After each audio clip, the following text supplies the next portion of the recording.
His crown wasn't meant for love. Aurora de Rossi had spent years pretending she didn't know the truth about her family. But when she discovered a secret she was never meant to learn, she did the only thing she could. She ran. And now, Tommaso Benedetti stood in her doorway, his smirk slow and knowing. "You should have stayed hidden, Dolcezza," he murmured, stepping inside. "Now, I don't plan on letting you out of my sight." Chapter 1. The Scent of Jasmine and Deceit. The Roman air, thick with the promise of summer, carried the sweet, almost cloying scent of jasmine. Aurora de Rossi inhaled deeply, trying to let the familiar fragrance calm the tremor that had taken root deep in her chest. It didn't work. The jasmine, usually a comfort, now felt like a suffocating reminder of everything she was about to lose. Everything she had lost, really, though she hadn't known it until a few hours ago. She stood on the balcony of her family's palazzo, a sprawling, centuries-old structure that had always felt like a gilded cage. The wrought iron railing, cool beneath her trembling fingers, offered little support. Below, the city hummed with life, the distant rumble of Vespas, the lilting calls of vendors, the laughter of children playing in the nearby piazza. It was a world that felt impossibly distant, a world she was no longer sure she belonged to. Aurora, at 58, had always considered herself a woman of quiet strength, a woman who had gracefully navigated the complexities of her life. She had been a devoted wife, a loving mother, and a dutiful daughter, adhering to the unspoken rules that governed her existence. Her husband, Marco, had died 5 years ago, a heart attack that had left a gaping hole in her life, but even that grief had been orderly, expected. This churning unease, this suffocating fear, was entirely new. Her gaze drifted to the courtyard below, where gardeners meticulously tended to the lush, overflowing flower beds. Roses, in shades of deep crimson and delicate blush, climbed the ancient stone walls. Hydrangeas, bursting with vibrant blues and purples, lined the pathways. It was a scene of serene beauty, a stark contrast to the turmoil raging within her. Earlier that day, she had been in Marco's study, a room she rarely entered. It still held the faint scent of his pipe tobacco, a phantom smell that always brought a pang of bittersweet nostalgia. She had been searching for an old photograph, a picture of Marco and their daughter, Isabella, taken years ago on a trip to the Amalfi Coast. She hadn't found the photograph. Instead, she'd found a letter. Tucked away in a hidden compartment of his antique desk, the letter was written in a spidery, unfamiliar hand. It was dated several years before Marco's death, and addressed to him with a chilling formality.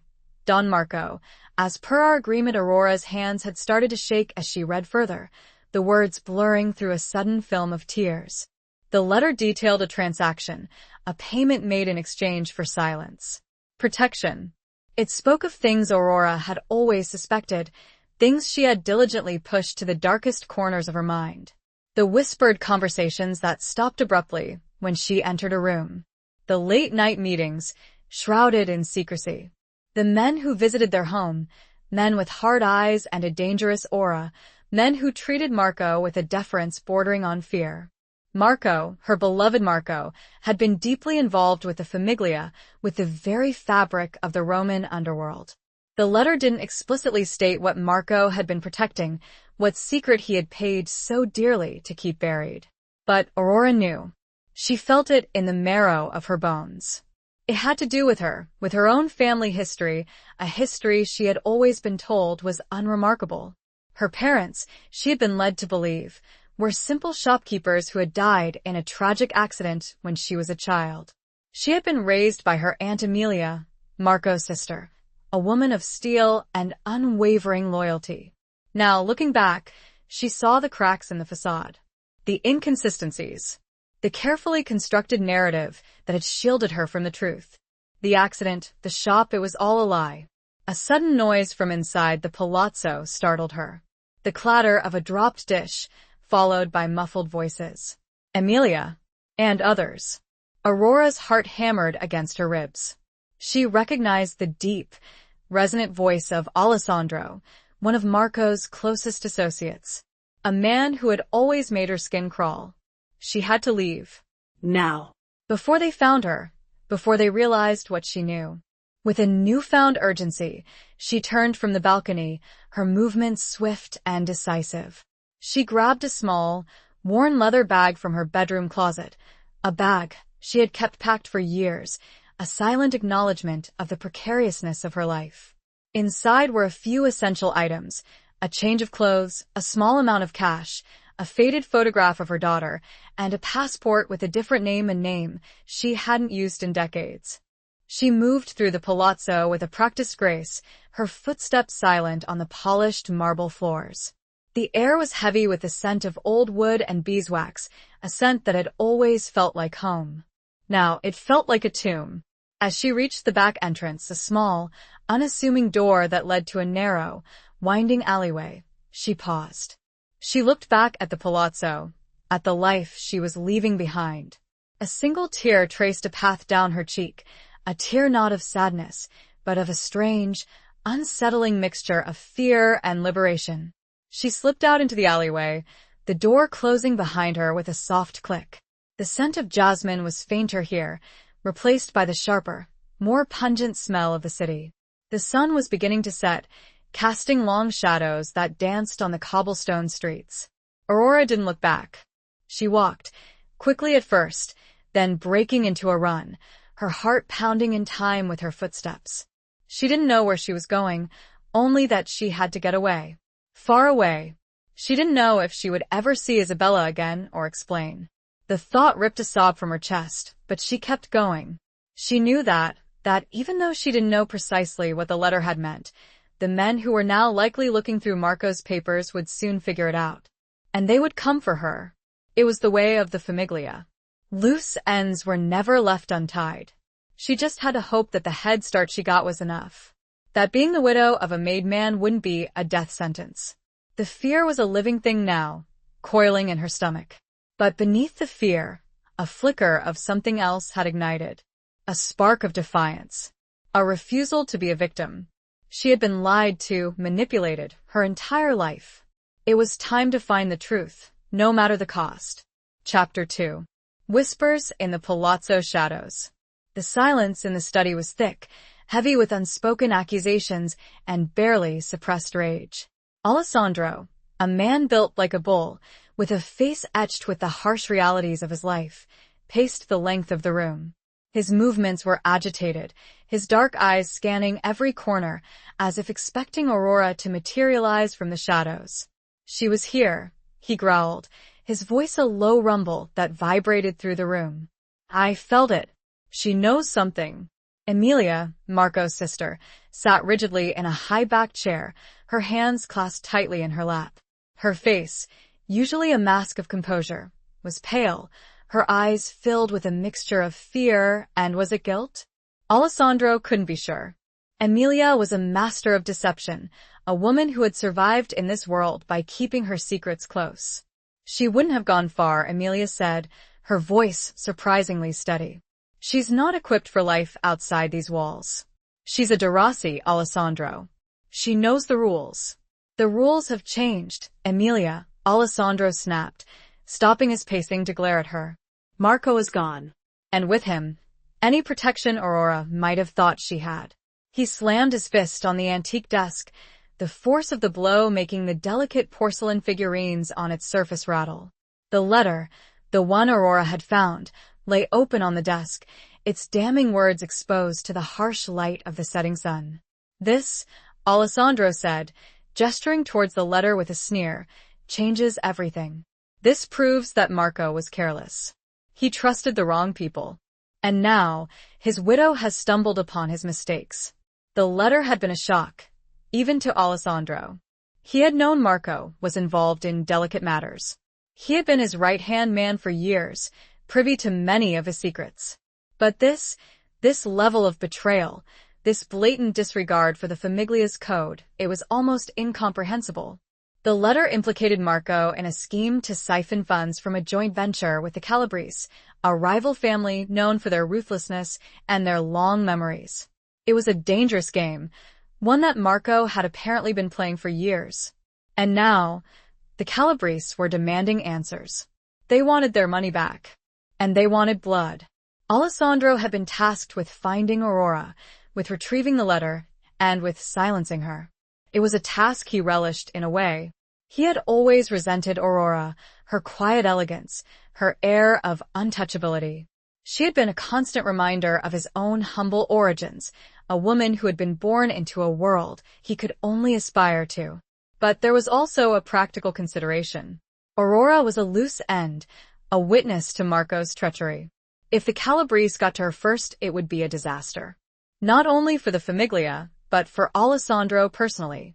His loyalty, his competence, would be called into question. "We need to find her, Emilia," Alessandro said, his voice softening slightly. "Before anyone else does." Before the Calabrese, he didn't finish the sentence. The implications were clear enough. Emilia nodded slowly, her gaze fixed on the letter. She loved him, Alessandro, she said softly, almost to herself. She truly loved him. She wouldn't betray him, even now. "Love is a luxury we cannot afford, Emilia," Alessandro said coldly. "Loyalty is all that matters. And Aurora, she has proven herself to be unreliable." He turned away from her, his gaze sweeping the room once more. The study, with its heavy drapes and dark wood paneling, felt claustrophobic, suffocating. He needed to act, to move, to find Aurora before it was too late. He barked orders at the two men standing silently by the door, men who had been with Marco for years, men who were now under Alessandro's command. "Search the palazzo. Every room, every closet, every corner, and then spread out. Check the usual places. The shops she frequents, the church she attends, her daughter's apartment. Leave no stone unturned." The men nodded and left the room, their footsteps echoing in the hallway. Alessandro turned back to Emilia. "And you," he said, his voice low and menacing, "you will stay here. And you will pray that we find her before the Calabrese do. Because if we don't, your life, as well as hers, will be forfeit." Emilia didn't flinch. She simply met his gaze, her eyes filled with a cold, hard determination. "I understand, Alessandro," she said. "I always have." Alessandro felt a flicker of unease. He had known Emilia for years, had worked alongside her, had even admired her in a way. But there was something in her eyes tonight, something he couldn't quite decipher. A hint of defiance? Or was it something else? Something darker? He pushed the thought aside. He couldn't afford to be distracted by doubts. He had a job to do. He had to find Aurora. He had to protect the Famiglia. And he had to protect himself. He left the study, the scent of jasmine and old paper heavy in the air. The palazzo felt different now, the shadows deeper, the silence more profound. The hunt had begun, and he would stop nothing to erase any trace of the damage Aurora could inflict, starting by ensuring she was found. He had to get to her first. The implications of anything else weren't worth considering. Chapter 3. A flight across moonlit cobblestones. The ancient cobblestones, slick with a recent evening rain, reflected the pale moonlight, creating an ethereal, almost surreal landscape. Aurora ran, her breath coming in ragged gasps, her elegant shoes slipping on the uneven surface. She didn't dare look back, her fear a tangible presence, pushing her forward, urging her onward. She navigated the labyrinthine streets of Trastevere, a neighborhood known for its vibrant nightlife and its hidden alleyways. The sounds of laughter and music spilled out from the open doorways of trattorias, a stark contrast to the silence of her own fear. The aroma of freshly baked bread and simmering sauces mingled with the scent of damp earth and the ever-present jasmine, a dizzying combination that made her stomach churn. She had no plan, no destination, only a desperate need to escape. She had considered going to her daughter, Isabella, but had quickly dismissed the idea. Isabella, a successful architect, lived a life far removed from the shadows of the Famiglia. Aurora couldn't risk endangering her, couldn't bear the thought of dragging her into this mess.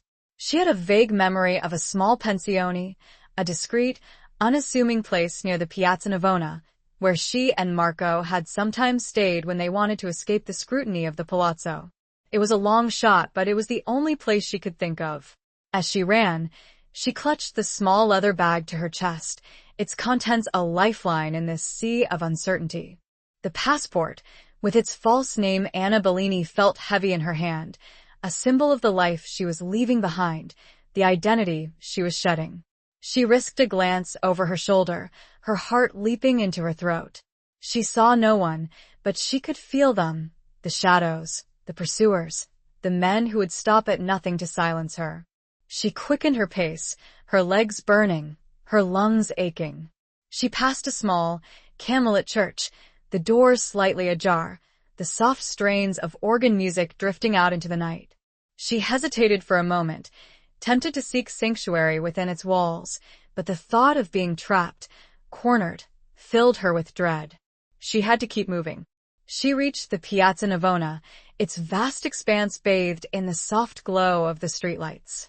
The Fountain of Four Rivers, Bernini's masterpiece, stood majestically in the center, its sculpted figures seeming to watch her with silent judgment.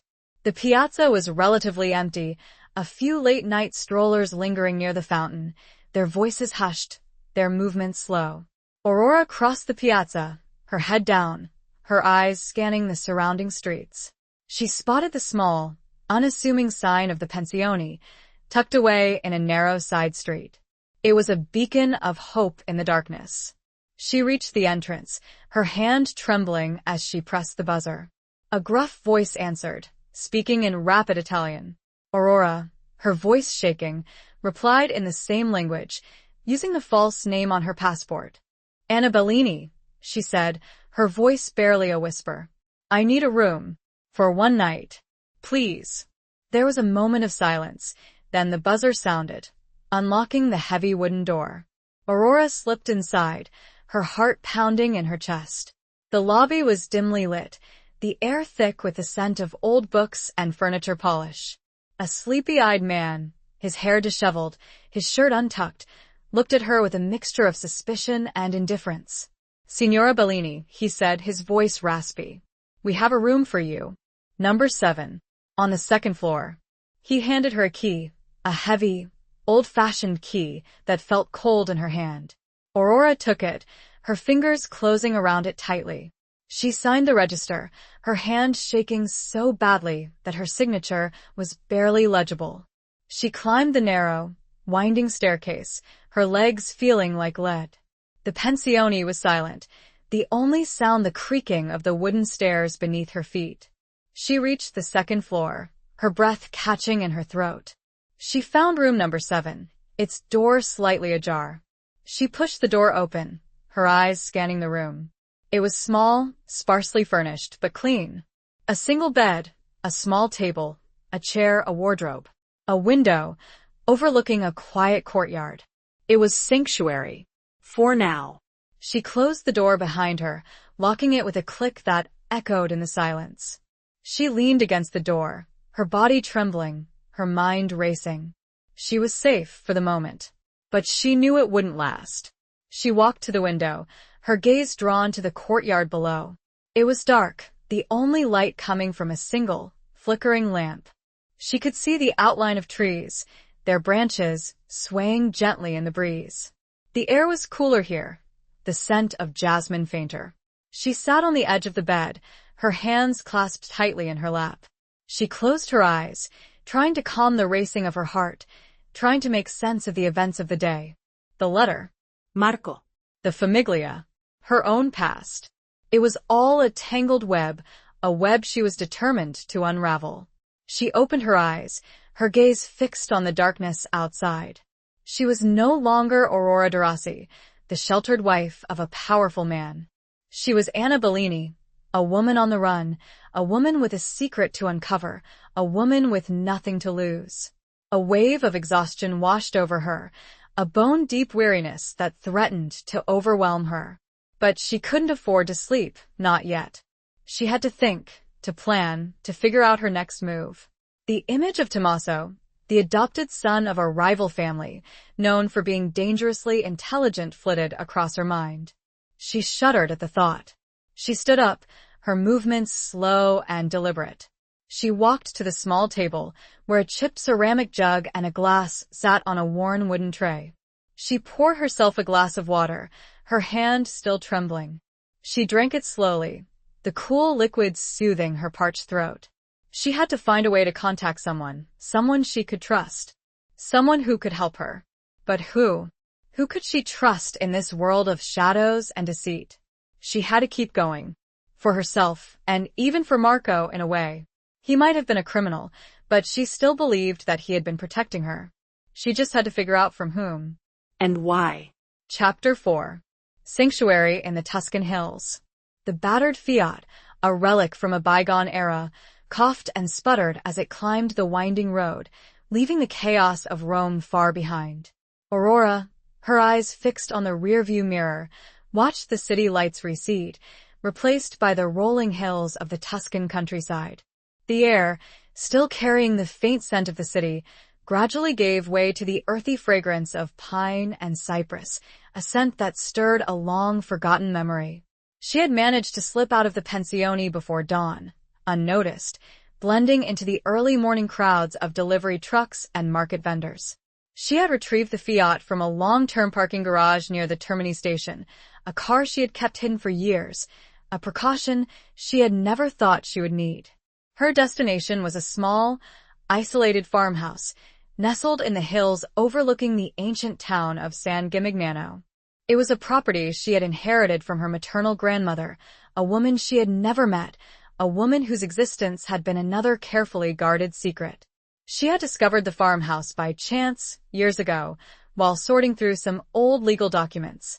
She had kept it a secret from Marco, a small act of rebellion against the constraints of her life. The farmhouse, known as Il Refugio the Refuge, was more than just a property, it was a link to her past, a past she was now desperately trying to understand. It was also, she hoped, a safe haven, a place where she could hide, regroup, and plan her next move. The drive was long and arduous, the Fiat struggling with the steep inclines and the narrow, winding roads. But Aurora found a strange sense of calm in the solitude, in the vastness of the landscape, in the distance she was putting between herself and the Famiglia. As she approached San Gimignano, its iconic towers rising majestically against the clear blue sky, she felt a flicker of hope. The town, a UNESCO World Heritage Site, was a symbol of resilience, of survival, of enduring beauty. It was a reminder that even in the darkest of times, there was still hope for the future. The farmhouse was located a few kilometers outside the town, hidden from view by a dense grove of olive trees. The road leading to it was little more than a dirt track, overgrown with weeds and wildflowers. Aurora navigated it carefully, the Fiat bumping and swaying along the uneven surface. Finally, she reached the farmhouse. It was a simple, two-story structure, built of local stone, its walls covered in a thick layer of ivy. The roof was made of terracotta tiles, weathered by time and the elements. The windows were small and shuttered, giving the farmhouse a secretive, almost mysterious air. Aurora parked the Fiat in a small, overgrown courtyard, shaded by a gnarled old olive tree. She got out of the car, her legs stiff from the long drive. She stood for a moment, taking in the silence, the stillness, the sense of isolation. It was a world away from the noise and chaos of Rome, a world away from the dangers that lurked in the shadows. She retrieved a rusty key from under a loose stone near the front door, a key she had found years ago, hidden in the same place. She inserted it into the lock, the tumblers turning with a satisfying click. She pushed the door open, the hinges creaking in protest. The interior of the farmhouse was dark and cool, the air thick with the scent of dust and old wood.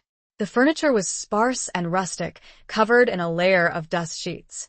The silence was profound, broken only by the occasional chirp of a bird or the rustle of leaves in the breeze. Aurora walked through the rooms, her footsteps echoing on the stone floors. The farmhouse was small, consisting of a living room, a kitchen, 2 bedrooms, and a bathroom. It was basic, but it was hers. A place where she could be herself, where she could shed the mask she had worn for so long. She opened the shutters, letting the sunlight stream into the rooms, illuminating the dust motes dancing in the air. She removed the dust sheets, revealing the simple, sturdy furniture beneath.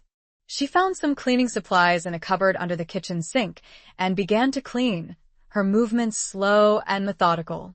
As she cleaned, she thought about her next move. She needed to contact someone she could trust. But who? She couldn't risk contacting anyone connected to Marco, anyone connected to the Famiglia. She remembered a name from her childhood, a name that had been whispered in hushed tones. Lorenzo. He had been a friend of her father's, a man who had disappeared from her life as suddenly as he had appeared. She had always been told he had moved away. But now she wondered, could he be the key to unlocking her past? Could he be the one person she could trust? She found an old telephone directory in a drawer in the living room, its pages yellowed and brittle. She flipped through it, her fingers tracing the names, her heart pounding in her chest. She found it. Lorenzo Bellini. The same surname she now used. An address in Florence. A phone number. She hesitated for a moment, her hand hovering over the telephone. It was a risk, a huge risk, but she had no other choice. She had to take the chance. She had to find the truth. She wouldn't stop, wouldn't rest until she had found her answers. The questions would no longer be ignored. The answers could no longer be buried. It was time. She owed it to herself, to her past, to the future she had suddenly, jarringly, been given. Chapter 5. Tommaso's Relentless Pursuit. Tommaso Benedetti leaned back in the leather seat of his Alfa Romeo, the engine purring like a contented predator. The Tuscan countryside, a blur of green and gold, unfolded before him, but he saw none of it. His gaze was fixed on the road ahead, his mind focused on one thing, finding Aurora de Rossi. He had been surprised and grudgingly impressed by her escape. Most women of her standing would have crumbled under the pressure, would have sought refuge with family, with friends, with the very people who would betray them. But Aurora had vanished, leaving no trace, no clue as to her whereabouts. It had been Alessandro who had contacted him, his voice tight with barely concealed frustration. Alessandro and Tommaso's father, Don Giovanni Benedetti, had a complicated relationship. They were rivals, yes, but also bound by a shared code, a shared understanding of the world they inhabited. Alessandro needed Tommaso's help, his particular skills. And Tommaso, never one to refuse a challenge, had agreed. Tommaso, at 35, was a man who inspired both fear and admiration. He was strikingly handsome, with dark, intense eyes, a sharp jawline, and a smile that could be both charming and menacing. He was also, undeniably, dangerous. He had been raised in the Famiglia, had learned the rules of the game from a young age. He was a master of strategy, of manipulation, of persuasion. He had a particular fondness for women like Aurora. Women who appeared fragile, delicate, but who possessed a hidden strength, a quiet resilience. He found them intriguing. He enjoyed the challenge of breaking them down, of uncovering their secrets, of possessing them. He had been following Aurora's trail for days, piecing together the fragments of her escape. The pensione in Rome, the abandoned Fiat, the rumors of a woman matching her description seen heading towards Tuscany. He had a network of informants, men and women who owed him favors, who provided him with information, with whispers, with leads. He knew about the farmhouse, Illinois Refugio. It was a long shot, but it was the only lead he had. He had a feeling, a gut instinct, that she was there. He trusted his instincts.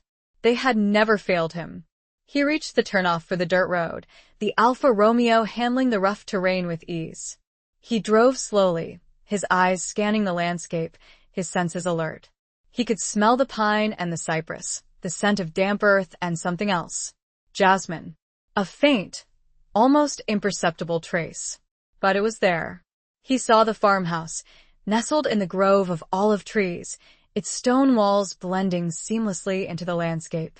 It was a picture of tranquility, of peaceful isolation. But Tommaso knew better.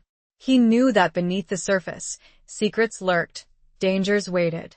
He parked the Alfa Romeo a short distance from the farmhouse, hidden from view by a thicket of trees. He got out of the car, his movements silent, his senses heightened. He approached the farmhouse cautiously, his hand resting on the handle of the Beretta tucked into his waistband. He circled the farmhouse, his eyes scanning the windows, the doors, the surrounding area. He saw no sign of Aurora, but he could feel her presence.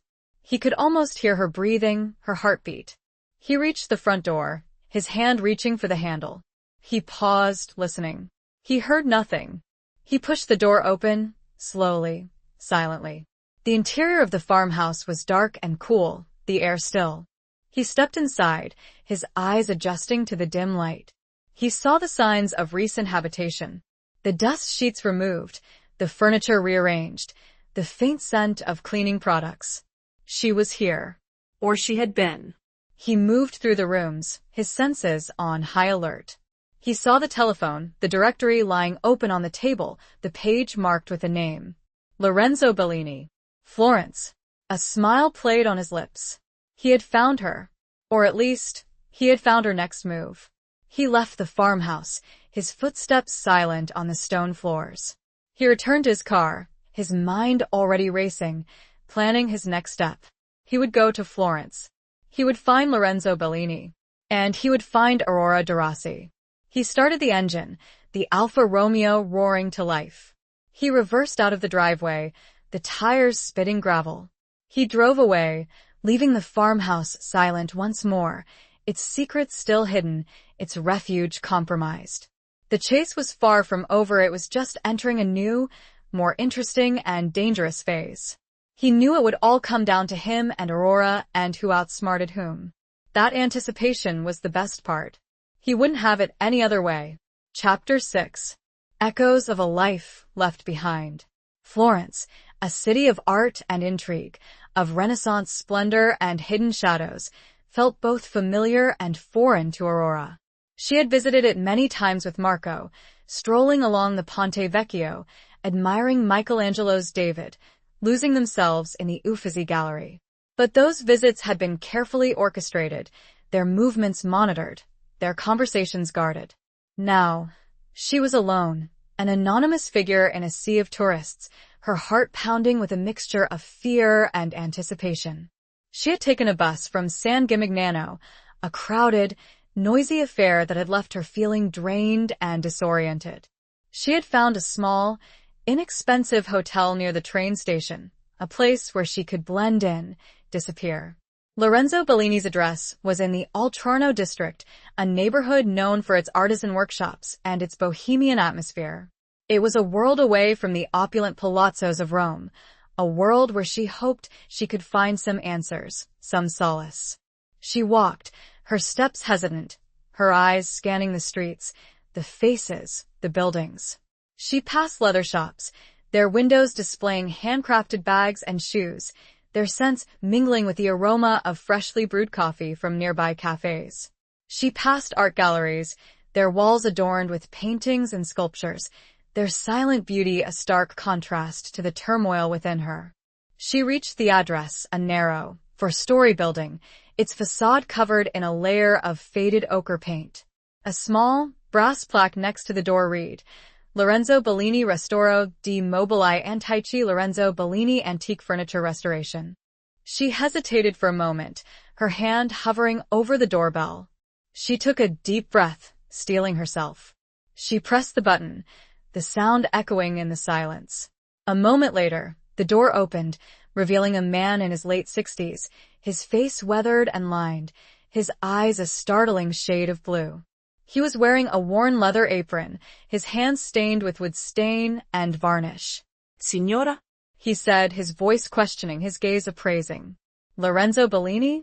Aurora asked, her voice trembling slightly. "Si," he replied, his eyes narrowing. "And you are?"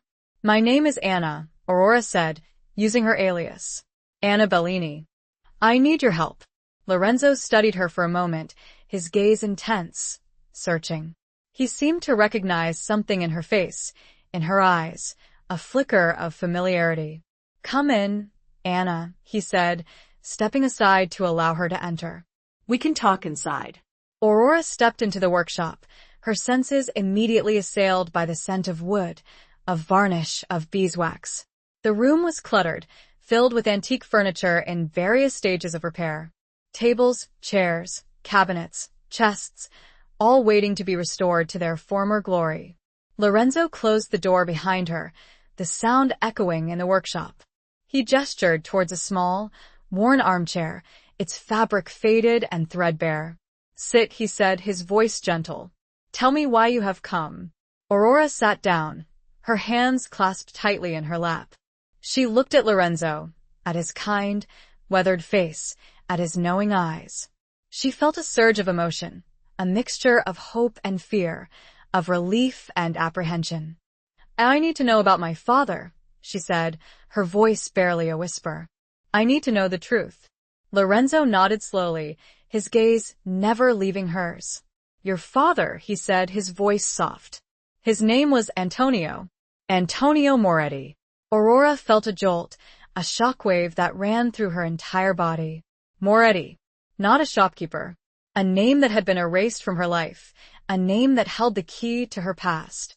"Tell me," she said, her voice stronger now, her determination growing. "Tell me everything."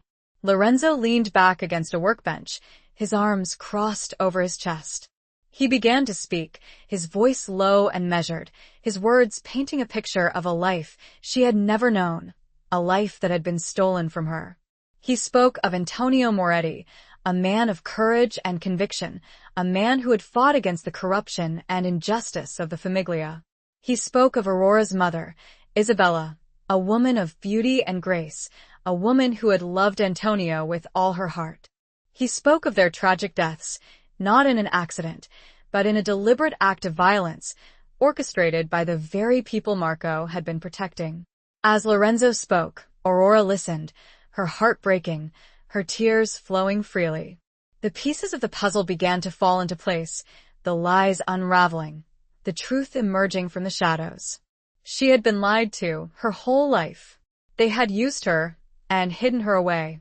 "Marco, he knew," she said, her voice choked with emotion. "He knew all along."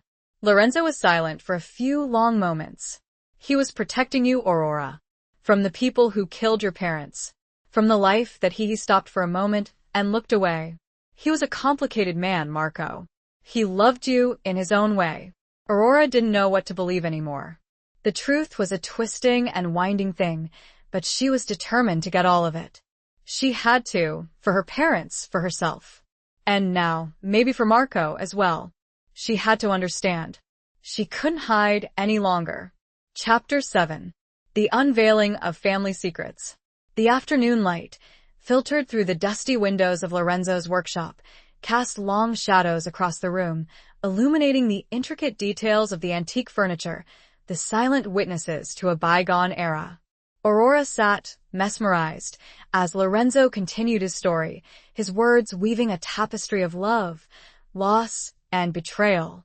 He spoke of Antonio Moretti's unwavering commitment to justice, his relentless pursuit of the Famiglia's corrupt leaders, his determination to expose their crimes. He described how Antonio had gathered evidence, meticulously documenting their illegal activities, their money laundering, their murders. He had planned to go to the authorities, to bring them down, to end their reign of terror. But the Famiglia had found out. They had informants everywhere, their tentacles reaching into every corner of Roman society. They had discovered Antonio's plan, and they had acted swiftly, brutally.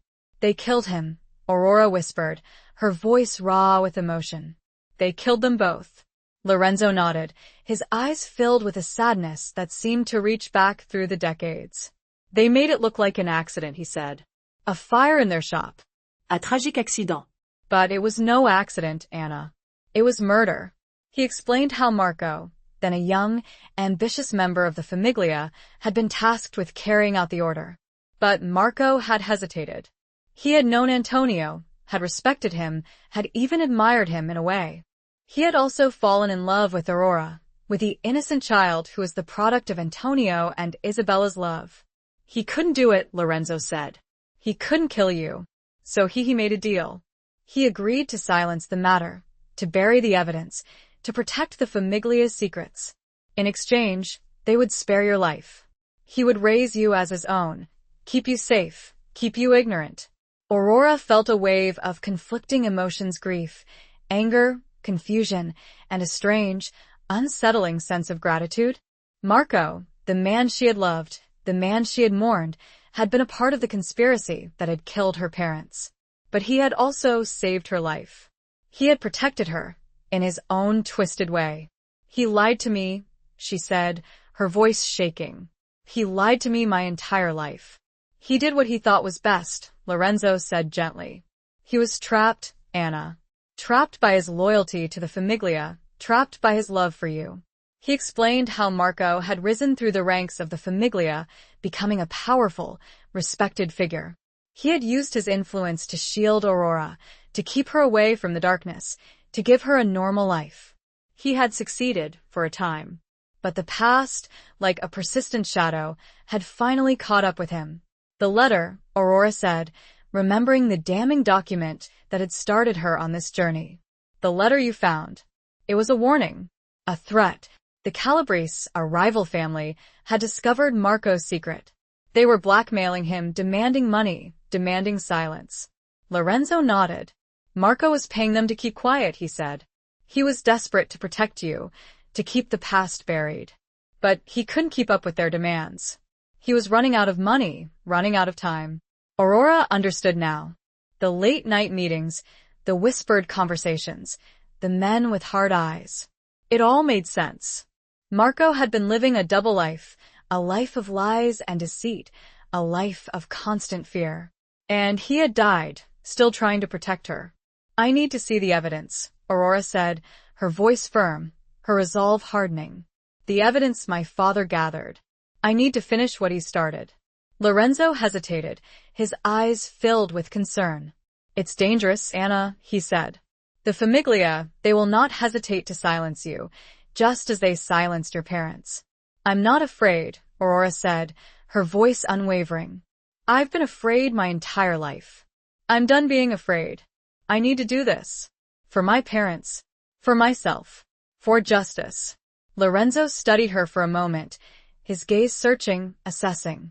He saw the determination in her eyes, the fire in her spirit, the echo of her father's courage. It's hidden, he said finally. Hidden in a place where no one would think to look. In il rifugio. In the farmhouse. Aurora's heart skipped a beat. The farmhouse. Her refuge. The place where she had felt safe, secure. It was also the hiding place of her father's legacy, the key to exposing the Famiglia's crimes. Where? She asked, her voice urgent. Where in the farmhouse? Lorenzo smiled. A faint, knowing smile. In the walls, he said. Behind the fireplace. In the living room. There is a loose stone. Behind it you will find what you are looking for. Aurora felt a surge of adrenaline, a renewed sense of purpose. She had to go back. She had to retrieve the evidence. She had to expose the truth. She stood up, her movements decisive, her body energized. Thank you, Lorenzo, she said, her voice filled with gratitude. Thank you for telling me the truth. Thank you for everything. Lorenzo stood up as well, his hand resting gently on her arm. Be careful, Anna, he said. The Famiglia, they are watching. They will be looking for you. Aurora nodded. She knew the risks, but she was no longer afraid. She was ready to face her past, to confront her enemies, to fight for her future. The truth was within reach, and she would grasp at it with both hands. She wouldn't allow fear to paralyze her. She would retrieve the proof and make sure that her parents and Marco had some measure of justice for all they had endured. She knew that it would change everything, but she had no choice. This was her path now. Chapter 8. A dance of distrust and desire. The train rattled along the tracks, carrying Aurora back towards San Gimignano, back towards Il Refugio, back towards the secrets hidden within its walls. She watched the Tuscan landscape blur past, her mind racing, her heart pounding. She was no longer running away, she was running towards the truth, towards justice, towards danger. She had called Isabella from a public phone in Florence, a brief, cryptic conversation, reassuring her daughter that she was safe, but unable to explain the details of her situation. Isabella had been worried, confused, but Aurora had promised her that she would explain everything soon. As the train neared San Gimignano, Aurora felt a knot of apprehension tighten in her stomach. She knew that Lorenzo was right. The Famiglia would be looking for her. They would be watching, waiting. She had to be careful, discreet. She got off the train, blending into the crowd of tourists and locals. She avoided eye contact, keeping her head down, her movements purposeful. She rented a small, inconspicuous car, a Fiat Panda, a far cry from the battered relic she had left at the farmhouse. She drove slowly, cautiously, her eyes scanning the roads, the surrounding hills. She saw no sign of pursuit, but she knew that didn't mean she was safe. The Famiglia was patient, methodical. They would be waiting for the right moment, the right opportunity. She reached the turnoff for the dirt road leading to Il Refugio, her heart pounding in her chest. She hesitated for a moment, her hand hovering over the steering wheel. She took a deep breath, steeling herself. She turned onto the road, the Panda bumping and swaying along the uneven surface. As she approached the farmhouse, she saw it. A car. Parked a short distance from a house, hidden from view by a thicket of trees. An Alfa Romeo. Sleek, black, and menacing. Tommaso. Her breath caught in her throat. He had found her. He was here. Waiting. She stopped the Panda, her mind racing. She could turn around, try to escape. But she knew it was futile. He was faster, smarter, more resourceful. He would catch her. She had to face him. She had to confront him. She had to negotiate. She got out of the car, her legs trembling, her hands clammy. She walked towards the farmhouse, her steps slow and deliberate. She saw him, standing by the front door, his back to her, his body silhouetted against the setting sun. He turned, slowly, his eyes meeting hers. He smiled, a slow, knowing smile that sent a shiver down her spine. "Aurora," he said, his voice soft, smooth, like velvet over steel. "I've been expecting you." Aurora stopped, a few feet from him, her gaze unwavering. "Tommaso," she said, her voice surprisingly steady. "I knew you'd find me." "You made it interesting," he said, his smile widening. "A woman of your age, disappearing without a trace. Impressive." "I had to," she said. "I had to find the truth." "The truth," he repeated, his eyes narrowing. "And what truth is that, Dolcezza?" "The truth about my parents," she said. "The truth about Marco. The truth about the Famiglia." Tommaso's smile faded, his eyes hardening. "Some truths are best left buried, Aurora," he said. "Some secrets are too dangerous to uncover." "I'm not afraid," she said, her voice firm, her resolve strengthening. "I've been afraid my entire life. I'm done being afraid." Tommaso studied her for a moment, his gaze intense, searching. He saw the determination in her eyes, the fire in her spirit, the vulnerability. "You're different from what I expected," he said, his voice softening slightly.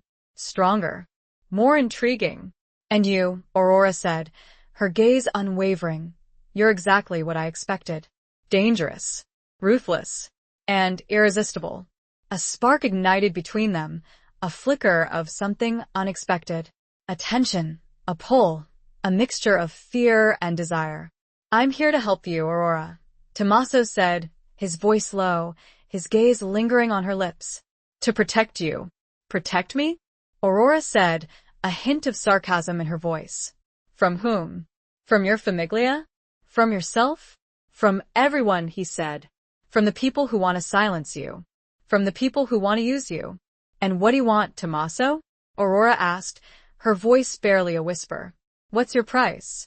He stepped closer, his body almost touching hers.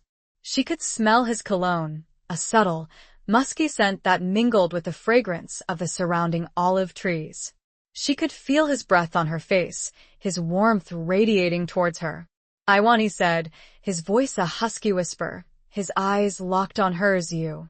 The air crackled with electricity, with unspoken desires, with dangerous possibilities. Aurora knew she was playing with fire, dancing on the edge of a precipice. But she couldn't resist. She was drawn to him, to his power, to his darkness, to his vulnerability. It was a dance of distrust and desire, and she was losing deliciously, thrillingly, terrifyingly, and willingly. The next move was unclear, the path uncertain, but one thing was certain. This encounter would change them both. Forever.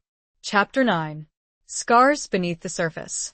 The farmhouse stood silent, a witness to the charged stalemate between Aurora and Tommaso. The setting sun cast long, dancing shadows, painting the scene in hues of orange and purple, a dramatic backdrop to their silent confrontation. Aurora held his gaze, refusing to be intimidated by his proximity, by the raw magnetism that emanated from him. She had learned, over the years, to mask her fear, to present a facade of composure, even when her insides were churning. "You want me?" she repeated, her voice steady, betraying none of the turmoil within. "And what makes you think I want anything to do with you, Tommaso? You represent everything I despise, everything I'm fighting against." His smile returned, a slow, sensual curve of his lips that sent a shiver down her spine, despite her resolve. "Despise is a strong word, Dulcezza," he murmured, his voice a low rumble that seemed to vibrate through her very core. "And I sense something else beneath your words. Something more complicated." He reached out, his fingers brushing lightly against her cheek, a touch that was both possessive and tender. Aurora flinched, but didn't pull away. She was caught, trapped in a web of conflicting emotions, of fear and attraction. "You're playing a dangerous game, Aurora," he continued, his eyes searching hers, probing for weaknesses, for cracks in her armor. "You're digging up secrets that are best left buried. You're putting yourself in danger." "I know the risks," she said, her voice firm. "I'm not afraid of your threats, Tommaso. I'm not afraid of your famiglia." "It's not just my famiglia you should be worried about," he said, his voice dropping to a whisper. "There are others. Others who want what you have. Others who would use you." He was referring to the Calabrese, to the rival family that had been blackmailing Marco. Aurora knew that they were a threat, a very real danger. But she also sensed that Tommaso was offering her something. Protection? En alliance? Or something more? "And what makes you any different?" she asked, challenging him. "Why should I trust you, Tommaso? You're a Benedetti. Your loyalty is to your family, to your code." He stepped closer, his body now pressing lightly against hers, his heat enveloping her. She could feel the hard planes of his chest, the strength in his arms, the vulnerability in his eyes. "My loyalty," he said, his voice a husky whisper, his breath warm on her face, "is to myself. And right now I want to protect you, Aurora. I want to help you." He lowered his head, his lips brushing against her ear, sending a jolt of electricity through her body. "I know about your father," he whispered. "I know what happened. And I know who was responsible." Aurora's breath caught in her throat. He knew. He knew the truth. But how? And why was he telling her this? "How?" she began, her voice trembling. "I have my sources," he said, his lips moving against her skin, sending shivers down her spine. "I have my connections. I know things, Aurora. Things that could help you. Things that could destroy you." He pulled back slightly, his eyes locking with hers, his gaze intense, possessive. "Trust me, Aurora," he said. "Let me help you. Let me protect you." Aurora was torn. She didn't trust him. She couldn't trust him. He was a Benedetti, a member of the famiglia, a man who lived by a code of violence and betrayal. But she also sensed something else. A flicker of sincerity. A hint of pain. She saw, for the first time, the scars beneath his surface. The lines around his eyes, the shadows in his gaze, the loneliness that seemed to emanate from him. He was a man haunted by his past, just as she was. A man trapped in a world of darkness, just as she was. "Why?" she asked, her voice barely a whisper. "Why would you help me, Tommaso? What's in it for you?" His smile returned, but this time it was different. It was softer, more genuine. "Let's just say I have my reasons," he said. "Reasons that have nothing to do with my family and everything to do with you." He leaned in, his lips brushing against hers, a fleeting touch that sent a wave of heat through her body. Aurora closed her eyes, her senses reeling, her resolve crumbling. She was falling into a dangerous abyss, a world of shadows and secrets, of passion and betrayal. She had to find her center again, regain her footing, but the pull toward him was strong. Too strong. And for the first time in a long time, she felt a flicker of desire. Something that went far beyond the mission, the fear, the need for answers. She felt alive. It was intoxicating. And terrifying. The future was unwritten, and this moment would change the very trajectory of her life. And her heart, she knew. This could be the beginning of her destruction, or maybe, just maybe, her liberation. She wasn't sure. And neither option was fully reassuring. Chapter 10. The Weight of Unspoken Words. The kiss lingered, a silent promise, a dangerous pact, a moment suspended in time. Aurora, caught between fear and desire, between distrust and a burgeoning, undeniable attraction, felt her carefully constructed walls begin to crumble. Tommaso's lips were soft, surprisingly gentle, yet possessed a firmness that hinted at the underlying steel within him. He pulled back, slightly, his eyes, dark and intense, searching hers. He saw the confusion, the conflict, the awakening. A slow smile curved his lips, a smile that was both triumphant and tender. "I told you," he murmured, his voice husky, his breath warm against her skin. "You're different than I expected." Aurora struggled to regain her composure, to push back against the tide of emotions that threatened to overwhelm her. She had to remember who he was, what he represented. She couldn't afford to be seduced, to be vulnerable. "Don't flatter yourself, Tommaso," she said, her voice trembling slightly, despite her efforts. "I'm not some naive schoolgirl to be swayed by your charms." "No," he agreed, his smile widening, his eyes glinting with amusement. "You're not. You're a woman of strength, of fire, of secrets. And I intend to uncover them all, Aurora. Every last one." He stepped back, breaking the physical contact, but the emotional connection remained, a taut thread stretching between them, vibrating with unspoken words, with unacknowledged desires. "Let's go inside," he said, gesturing towards the farmhouse. "We have much to discuss." Aurora hesitated, her mind racing. She knew she was walking into a trap, a dangerous game of cat and mouse. But she also knew that she had no other choice. He had information she desperately needed, and he had something else. Something that drew her to him, that made her want to trust him. She nodded, slowly, her gaze unwavering. "Very well," she said. "But don't think for a moment that I trust you, Tommaso. I'm doing this for myself. For my parents. Not for you." He chuckled, a low, throaty sound that sent a shiver down her spine. "As you wish, Dolcezza," he said. "But I believe you will find that our interests align. More than you realize." They entered the farmhouse, the silence within contrasting sharply with the charged atmosphere outside. The setting sun cast long shadows across the rooms, creating an eerie, almost surreal ambience. Tommaso moved with a confidence, a familiarity, that surprised Aurora. He seemed to know the farmhouse, its layout, its secrets. "You've been here before," she said, her voice accusing. "I have," he admitted, his gaze sweeping the room. "I was curious. I wanted to understand you. To understand your past." He had found the loose stone behind the fireplace, the hiding place of her father's evidence. He had removed it carefully and had taken something. "Where is it?" Aurora asked, her voice sharp, her eyes narrowed. "What did you take?" He turned to her, his expression unreadable. He reached into his jacket pocket and pulled out a small, leather-bound book. It was old, worn, its pages yellowed and brittle. "This," he said, holding it out to her. "Your father's journal. His legacy." Aurora's heart skipped a beat. She reached for the journal, her fingers trembling.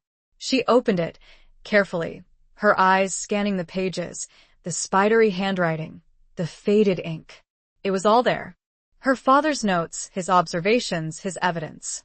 Names, dates, places, details of the famiglia's crimes, their corruption, their murders. It was a damning indictment, a treasure trove of information that could bring them down, that could destroy them.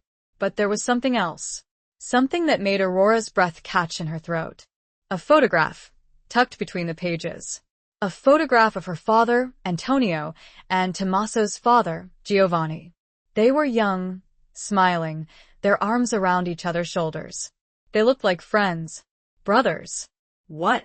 Aurora began, her voice confused, her mind reeling. Tommaso stepped closer, his gaze fixed on the photograph. They were friends, he said, his voice low, his expression pained. Best friends. Before everything changed. Before the betrayal. Before the blood. He explained how Giovanni, driven by ambition, by greed, by a thirst for power, had betrayed Antonio. He had used their friendship, their trust, to infiltrate his life, to steal his secrets, to destroy him. He ordered his death, Aurora whispered, her voice raw with emotion. Tommaso's father killed my father. Tommaso nodded, his eyes filled with a sadness, a guilt, that seemed to mirror her own. He did, he said. And he has regretted it ever since. He has lived with the weight of that betrayal, with the shame. He is not a well man, Aurora. Aurora felt a wave of conflicting emotions, anger, hatred, and a strange, unsettling sense of understanding. She saw the pain in Tommaso's eyes, the burden he carried, the legacy of his father's sins. He wanted to help her. But could she trust a man whose father had been so intrinsically entwined with her family's doom? The unspoken words hung heavy in the air, a weight they both carried, a burden that would either bind them together or tear them apart. Chapter 11. A glimmer of hope in the darkness. The weight of the revelation hung heavy in the air, the silence punctuated only by the crackling of the fire Tommaso had built in the hearth.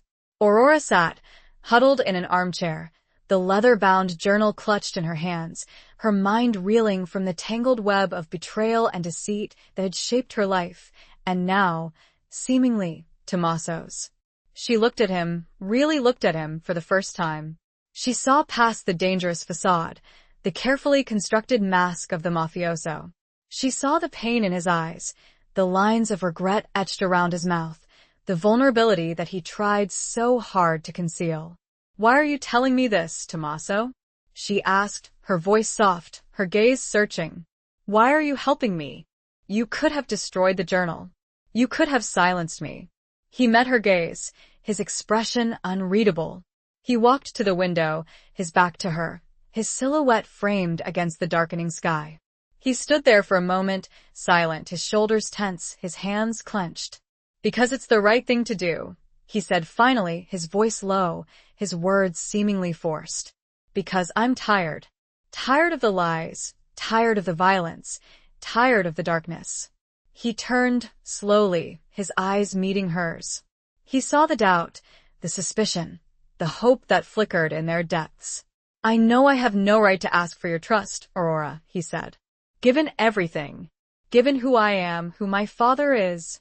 But I want to make amends. I want to help you find justice. For your parents. For yourself." He explained how he had grown up in the shadow of his father's sins, burdened by the legacy of the famiglia, trapped in a world he had never chosen. He had tried to distance himself, to carve out his own path, but the pull of his family, of his blood, had always been too strong. "I've done things I'm not proud of," he admitted, his voice filled with a self-loathing that surprised Aurora. "I've hurt people. I've betrayed people. But I'm not my father, Aurora. I'm not irredeemable." He walked towards her, his steps slow and deliberate. He knelt before her, his eyes level with hers, his gaze intense, sincere. "I know I can't undo the past," he said. "I can't bring back your parents. But I can help you expose the truth. I can help you bring down the people who destroyed your family. I can help you find peace." Aurora felt a tear trace a path down her cheek, a tear not of sadness, but of relief. She saw the sincerity in his eyes, the pain in his voice, the yearning for redemption. She sensed, for the first time, a glimmer of hope in the darkness, a possibility of healing. I don't know," she said, her voice trembling. "I want to believe you, Tommaso. But it's hard. It's so hard. He reached out, his hand gently cupping her cheek, his thumb wiping away the tear. His touch was warm, comforting, sending a shiver through her body. I understand, he said, his voice soft. I don't expect you to trust me overnight. But I will earn your trust, Aurora. I will prove to you that I'm different, that I'm worthy. He stood up, his hand lingering on hers for a moment. A silent promise, a connection forged in the crucible of shared pain, of shared hope.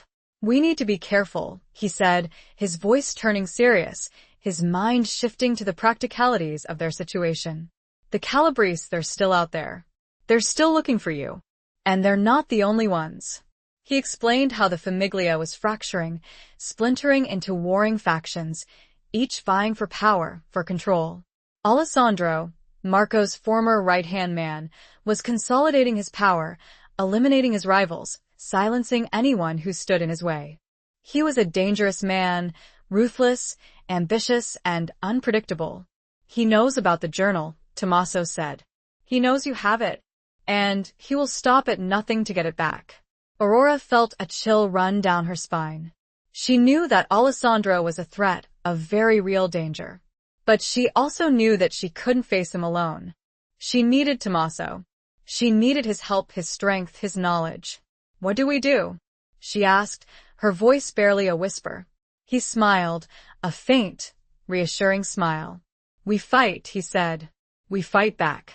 Together. He outlined his plan, a daring, dangerous scheme to expose the Famiglia's crimes, to bring them down, to destroy them. It was a risky plan, a gamble, but it was also their only hope. Aurora listened, her mind racing, her heart pounding. She knew that she was putting her life in his hands, trusting a man who had every reason to betray her. But she also knew that she had no other choice. She looked at him, at his determined face, at his unwavering gaze, at the glimmer of hope in his eyes. She nodded, slowly, her decision made. Together, she said, her voice firm, her resolve strengthening. We'll do it together. A new chapter had begun, a chapter filled with danger, with uncertainty, but also with hope. A hope for justice, for peace, for a future free from the shadows of the past. And, unexpectedly, a hope for a connection neither of them could have predicted, a bond forged in the most unlikely of circumstances. The darkness still loomed, but a glimmer of light had appeared, and they would follow it, together, wherever it might lead. Chapter 12. Betrayal's Bitter Sting. The plan was set in motion. Aurora and Tommaso, unlikely allies bound by a shared purpose and a growing, undeniable connection, worked tirelessly, meticulously preparing for their confrontation with Alessandro and the fractured remnants of the Famiglia. They spent days poring over Antonio Moretti's journal, deciphering his coded notes, identifying the key players in the criminal network, uncovering the intricate web of corruption that had spread throughout Roman society. Tommaso, using his insider knowledge and his network of contacts, filled in the gaps, providing crucial details, exposing the hidden connections, revealing the betrayals. They moved from Il Refugio, deemed too exposed, to a small, secluded apartment in Florence, a temporary haven where they could work in secrecy, shielded from prying eyes. The close proximity, the shared danger, the intense focus on their mission, only served to strengthen their bond, to deepen their attraction. They shared meals, simple, hurried affairs, often eaten in silence, their minds consumed by the task at hand. They shared stories, fragments of their pasts, glimpses into their souls, revealing their vulnerabilities, their hopes. They shared glances, fleeting touches, unspoken desires, a simmering tension that crackled between them, a constant reminder of the precariousness of their situation, of the forbidden nature of their connection. Aurora found herself drawn to Tommaso in a way she had never expected. She saw past the hardened exterior, the mafioso facade, to the man beneath, the man who yearned for redemption, for love. She saw his kindness, his compassion, his vulnerability. She saw herself. But doubts lingered, shadows of suspicion that refused to be completely dispelled. She couldn't forget who he was, what he represented. She couldn't forget the legacy of his father, the betrayal that had shattered her life. She couldn't fully trust him. One evening, as they sat huddled over the journal, studying a complex diagram of the Famiglia's financial transactions, Aurora voiced her concerns. "Tommaso," she said, her voice hesitant, her gaze searching. What if this is all a lie? What if you're using me? What if you're leading me into a trap?" He met her gaze, his expression unreadable. He closed the journal, slowly, deliberately. He reached out, his hand covering hers, his touch sending a shiver through her body. "I understand your doubts, Aurora," he said, his voice soft, his eyes sincere. "I know I haven't given you any reason to trust me, but I swear to you I'm not lying. I'm not betraying you." He told her about his own struggles, his internal conflicts, his growing disillusionment with the Famiglia, with the life he had been born into. He spoke of his desire for a different future, a future free from violence, from deceit, from darkness. "I want to help you, Aurora," he said, his voice filled with emotion. "I want to atone for my father's sins. I want to be worthy of your trust, of your love." His words, his touch, his vulnerability, chipped away at her defenses, at the walls she had erected around her heart. She wanted to believe him. She needed to believe him. "I want to believe you, Tommaso," she said, her voice trembling. "But it's hard. It's so hard." He leaned closer, his lips brushing against her ear, sending a jolt of electricity through her body. "I know," he whispered. "But we're in this together, Aurora. We have to trust each other." He kissed her, a slow, tender kiss that deepened into something more passionate, more desperate. Aurora responded, her body melting into his, her fears momentarily forgotten, her doubts silenced. But the silence was short-lived. A sudden noise, a sharp, metallic click, shattered the intimacy of the moment. Tommaso pulled back, instantly alert, his body tense, his eyes scanning the room. The door burst open, and Alessandro stormed in, his face contorted with rage, his eyes blazing with fury. He was flanked by two of his men, their hands hovering over the weapons tucked into their waistbands. "You traitor!" Alessandro roared, his voice echoing through the apartment. "You think you can betray the Famiglia? You think you can steal what is rightfully mine?" He was referring to Aurora, to the journal, to everything. Tommaso stepped in front of Aurora, shielding her from Alessandro's wrath. "This has nothing to do with you, Alessandro," he said, his voice cold, his eyes narrowed. "This is between me and Aurora." "You're a fool," Tommaso. Alessandro sneered. "You're blinded by your lust. You're throwing away everything for this woman." He lunged towards Aurora, his hand reaching for her, but Tommaso intercepted him, grabbing his wrist, twisting it violently. Alessandro cried out in pain, his face contorted in agony. "Don't touch her," Tommaso growled, his voice filled with a menace that sent a chill down Aurora's spine. The two men struggled, their bodies locked in a brutal embrace. Aurora watched, horrified, as they crashed against the furniture, overturning tables, shattering lamps, their grunts and curses filling the room. Suddenly, a shot rang out, a deafening explosion that echoed through the apartment. Aurora screamed, her hands flying to her mouth. Tommaso stumbled backward, his hand clutching his chest, his eyes wide with shock, with betrayal. He looked at Aurora, his gaze filled with pain, with regret. He collapsed to the floor, his body limp, his blood staining the worn carpet. Alessandro stood over him, a smoking gun in his hand, his face twisted in a triumphant sneer. "Fool," he repeated, his voice dripping with contempt. "You should have known better than to trust a woman." Aurora watched as the man she had so carefully and cautiously allowed herself to fall for was murdered in front of her. The betrayal stung, leaving a bitter taste of regret and pain. She felt hollow, empty, as though her very soul had been ripped from her chest. She had been so close to trusting him completely, and he had been murdered, betrayed, by someone that he should have been able to trust, just like her own father. The repetition of history was almost too painful to accept. Chapter 13. The Price of Loyalty. Aurora knelt beside Tommaso, her hands hovering over his lifeless body, her mind numb with shock, with grief, with disbelief. She couldn't process what had just happened, the sudden, brutal violence, the finality of his death. Alessandro's words echoed in her ears, his taunting sneer, his accusation. You should have known better than to trust a woman. Was he right? Had she been naive, foolish, to trust Tommaso? Had she been blinded by her own desires, by her own loneliness? Had she led him to his death? She looked at his face, his eyes still open, staring blankly at the ceiling, his expression frozen in a mixture of surprise and pain. She saw the vulnerability there, the humanity that he had tried so hard to conceal. She saw the truth. He had been telling the truth. He had been trying to help her. He had loved her. And he had paid the ultimate price. The price of loyalty, the price of betrayal. Tears streamed down her face, hot, bitter tears of grief, of regret, of rage. She wanted to scream, to lash out, to avenge him. But she was trapped, helpless, at the mercy of Alessandro and his men. Get up, Alessandro ordered, his voice harsh, his eyes cold. You're coming with me. He grabbed her arm, roughly pulling her to her feet. Aurora stumbled, her legs weak, her body trembling.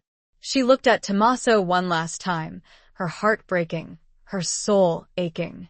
I'm sorry, she whispered, her voice choked with emotion. I'm so sorry. Alessandro dragged her towards the door, his grip tight, his movements brutal. Aurora didn't resist, her spirit broken, her hope extinguished. As they left the apartment, she saw it, lying on the floor near Tommaso's outstretched hand. The small, leather-bound journal. Her father's journal. The evidence. Alessandro had been so focused on Tommaso, on his betrayal, that he had forgotten about the journal. He hadn't even noticed it. A flicker of hope, a spark of defiance, ignited within Aurora's heart. She had to get the journal. She had to continue the fight. For Tommaso. For her parents. For herself. As they reached the hallway, Aurora pretended to stumble, her body twisting, her hand reaching out, grasping the journal. She clutched it tightly, concealing it beneath her coat, her heart pounding in her chest. Alessandro didn't notice. He was too busy gloating, too consumed by his victory. You thought you could escape me, Aurora? He sneered. You thought you could defy the Famiglia? You were wrong. You're nothing. Just like your lover. He pushed her towards the stairs, his men following close behind.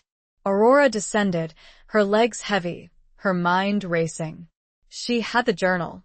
She had the evidence. But how could she use it? How could she escape?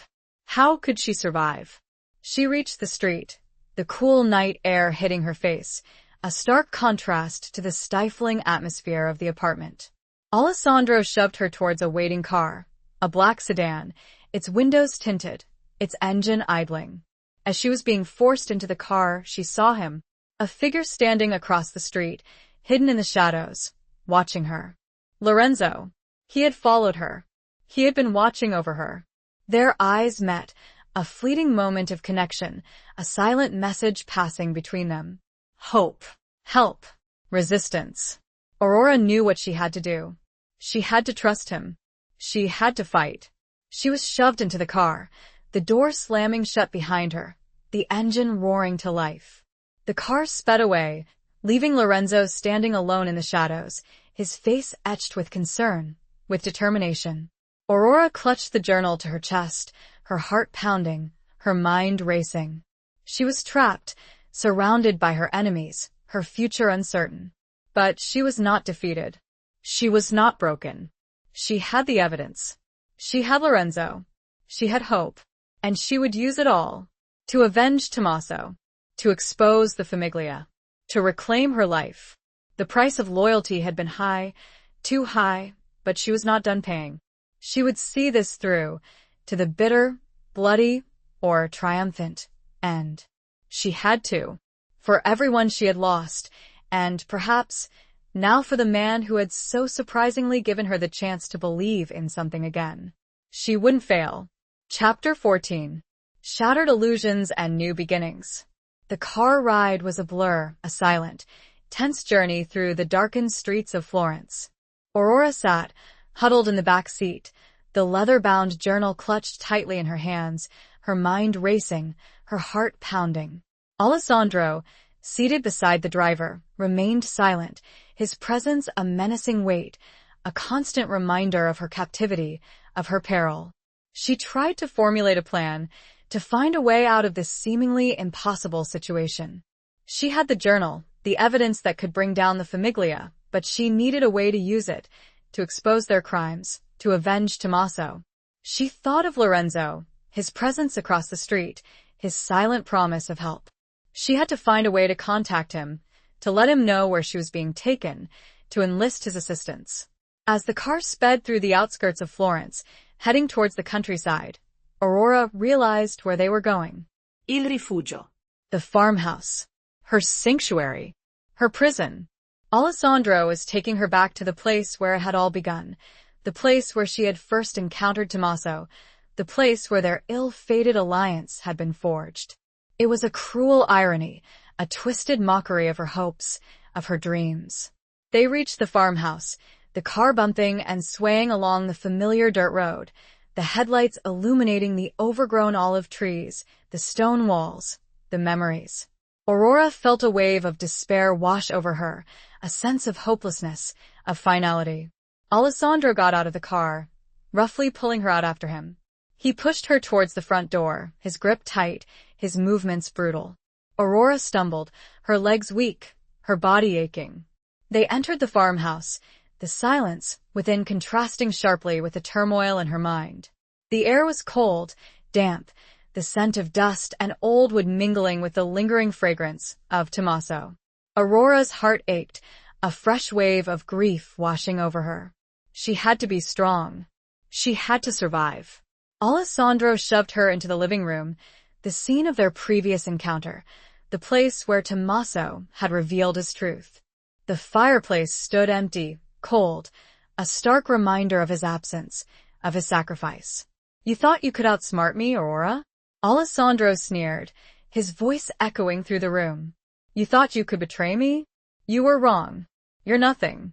Just like your father. Just like your lover." He paced the room, his movements agitated, his eyes blazing with fury. He was like a caged animal, dangerous, unpredictable, and desperate.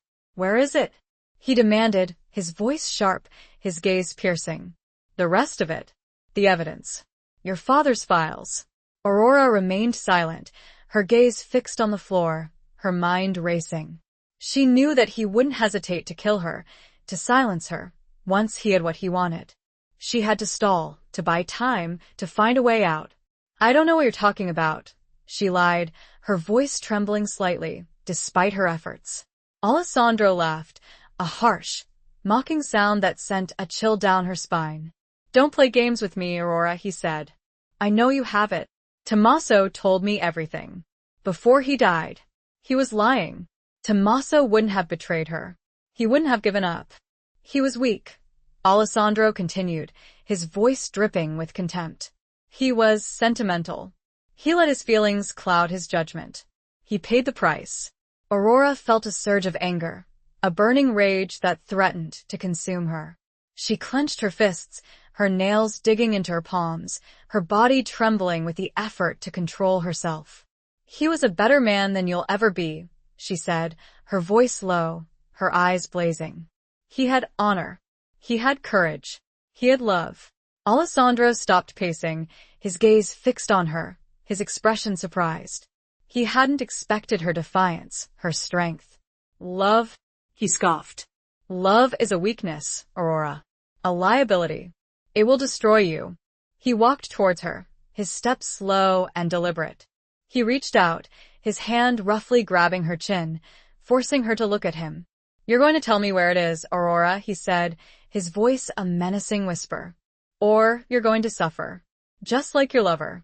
Aurora met his gaze, her eyes unwavering, her fear replaced by a cold, hard determination. She would not break. She would not give in. Suddenly, a noise, a loud crash from outside, shattered the silence. Alessandro's grip loosened, his attention diverted, his eyes darting towards the window. It was Lorenzo. He had found her. He had come to rescue her. Aurora seized the opportunity. She slammed her elbow into Alessandro's stomach, knocking the wind out of him. He gasped, his grip loosening completely, his body doubling over. Aurora pushed him away, her movements swift and decisive. She ran towards the door, her heart pounding in her chest, her mind racing. She had to escape. She had to get to Lorenzo. She burst out of the farmhouse, into the cool night air, her lungs burning, her legs pumping. She saw him, standing by his car, his face etched with concern, with relief. "Aurora," he cried, his voice urgent. "Get in." "Hurry." Aurora ran towards him, her feet flying over the uneven ground. She reached the car, throwing open the door, scrambling inside. Lorenzo started the engine, the car roaring to life. He reversed out of the driveway, the tires spitting gravel, his movements swift and precise. They sped away, leaving the farmhouse behind, leaving Alessandro and his men in the dust, leaving the past behind. A new path was before her. Tommaso was gone, but she had the truth. And now, with Lorenzo's help, she would find a way to get the justice that had been denied for so long. The illusion of safety was gone, but in its place was a strength she never knew she had. Chapter 15. A test of courage and conviction. The escape from Il Refugio was a frantic, adrenaline-fueled blur. Lorenzo, his face grim, his driving precise and aggressive, navigated the winding Tuscan roads with a skill that belied his age. Aurora, huddled in the passenger seat, clutched the journal, her heart pounding, her mind replaying the harrowing events of the past few hours: Tommaso's death, Alessandro's brutality, her own desperate flight. They drove in silence, the only sound the roar of the engine and the occasional screech of tires as Lorenzo took sharp corners at breakneck speed. Aurora knew they were far from safe. Alessandro and his men would be pursuing them, relentless in their determination to retrieve the journal and silence her permanently. As they neared Florence, Lorenzo pulled off the main road, onto a narrow, secluded track that led to a small, unassuming cottage, nestled amongst a grove of cypress trees. "This is a safe house," Lorenzo explained, his voice low, his eyes scanning the surroundings. "Belongs to a friend. Someone I trust. We can stay here for a while, regroup, plan our next move." The cottage was sparsely furnished, but clean and comfortable, offering a temporary respite from the chaos and danger that had engulfed Aurora's life. Lorenzo quickly secured the perimeter, checking windows and doors, ensuring they were locked and bolted. Once they were inside, Lorenzo turned to Aurora, his expression filled with concern. "Are you all right?" he asked, his voice gentle, his eyes searching hers. Aurora nodded, her voice trembling slightly. "I'm shaken, but I'm okay. Thank you, Lorenzo, for saving me." Lorenzo placed a reassuring hand on her arm. "You save yourself, Aurora," he said. "You are brave, strong, just like your father." Hearing her father's name, in this context, brought a fresh wave of grief, mixed with a surge of determination. She had to honor his memory, to finish what he had started, to avenge Tommaso. "We need to get the journal to someone who can use it," Aurora said, her voice firm, her resolve hardening. "Someone who can expose the Famiglia, who can bring them down." Lorenzo nodded. "I know someone," he said. "A magistrate. In Rome. Judge Falcone. He's incorruptible. He's been investigating the Famiglia for years, but he's lacked the concrete evidence. This could be the key. But getting the journal to Judge Falcone in Rome would be incredibly dangerous. Alessandro and his men would be watching all the usual routes, the train stations, the airports, the highways. They would be expecting them to head to Rome. "We need a plan," Aurora said, her mind racing, trying to formulate a strategy. A way to get to Rome without being detected. Lorenzo thought for a moment, his brow furrowed in concentration. "There's a way," he said finally. "A less conventional route. A network of old smugglers' trails. Through the mountains. It's risky, difficult, but it might be our only chance." The smugglers' trails, remnants of a bygone era, were a labyrinthine network of paths and tracks winding through the rugged Apennine Mountains, used for centuries to transport contraband goods, avoiding the watchful eyes of the authorities. It was a dangerous, treacherous route, but it offered a potential escape from Alessandro's grasp. Aurora knew the risks, the challenges, but she didn't hesitate. "We'll do it," she said, her voice unwavering. "We have to." They spent the rest of the night planning their journey, poring over old maps, charting their course, preparing for the arduous trek ahead. Lorenzo, with his knowledge of the region and his connections to the local communities, gathered supplies, food, water, and warm clothing essential for their survival in the mountains. As dawn approached, they set off, leaving the safety of the cottage behind, embarking on a perilous journey, a test of courage and conviction. They traveled on foot, following the narrow, winding trails, the terrain becoming increasingly rugged, the air growing colder, the silence profound. Aurora pushed herself, her body aching, her lungs burning, her determination fueled by grief, by anger, by hope. She thought of Tommaso, his sacrifice, his love. She thought of her parents, their stolen lives, their legacy. She thought of justice. They faced numerous challenges, navigating treacherous slopes, crossing icy streams, enduring freezing temperatures, always vigilant, always aware of the danger that lurked around every corner. Lorenzo, despite his age, proved to be a resilient and resourceful companion, his knowledge of the mountains and his unwavering support guiding Aurora through the most difficult stretches. They encountered shepherds, farmers, and other inhabitants of the remote mountain communities, people who lived simple, isolated lives, far removed from the corruption and violence of the cities. These encounters offered brief moments of respite, of human connection, reminding Aurora of the goodness that still existed in the world. As they journeyed, Aurora and Lorenzo shared stories, fragments of their pasts, their hopes, their fears. Aurora learned more about Lorenzo's friendship with her father, their shared commitment to justice, their unwavering loyalty. She also learned about Lorenzo's own losses, his own struggles, his own sacrifices. The journey was a crucible, forging a bond between them, a deep connection based on mutual respect, on shared purpose, on unwavering trust. It was a test of courage and conviction, and they would face it, together, drawing strength from each other, from the memory of those they had lost, from the hope for a better future. The mountains were harsh, the path unclear, but their resolution was unwavering. They were on their way to justice. Chapter 16. Rekindling a Forgotten Flame. The arduous journey through the Apennine Mountains continued, each step a testament to Aurora's resilience and Lorenzo's unwavering support.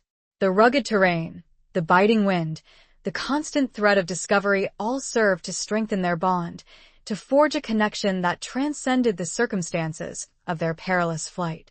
As they walked, often in silence, punctuated only by the crunch of their boots on the rocky ground or the whisper of the wind through the trees, Aurora found herself reflecting on her life, on the choices she had made, on the love she had lost. She thought of Marco, her late husband, the man who had sheltered her, protected her, but also lied to her. She realized that her feelings for him were complex, a tangled web of affection, resentment, and understanding. He had been a product of his environment, trapped in a world of violence and deceit, but he had also loved her, in his own flawed way. She thought of Tommaso, the unexpected ally, the man who had stirred within her a passion she had thought long dead, the man who had sacrificed his life for her. Her grief for him was still raw, a gaping wound in her heart, but it was mingled with a sense of gratitude. He had shown her that she was still capable of love, of desire, of hope. And she thought of Lorenzo, her constant companion, her protector, her friend. She saw in him the echo of her father, the same unwavering commitment to justice, the same kindness, the same strength. She felt a deep sense of connection to him, a bond forged in the crucible of shared adversity, of shared purpose. One evening, as they huddled around a small campfire, seeking warmth and sustenance, Lorenzo spoke of his own past, of his life before he became involved in the fight against the Famiglia.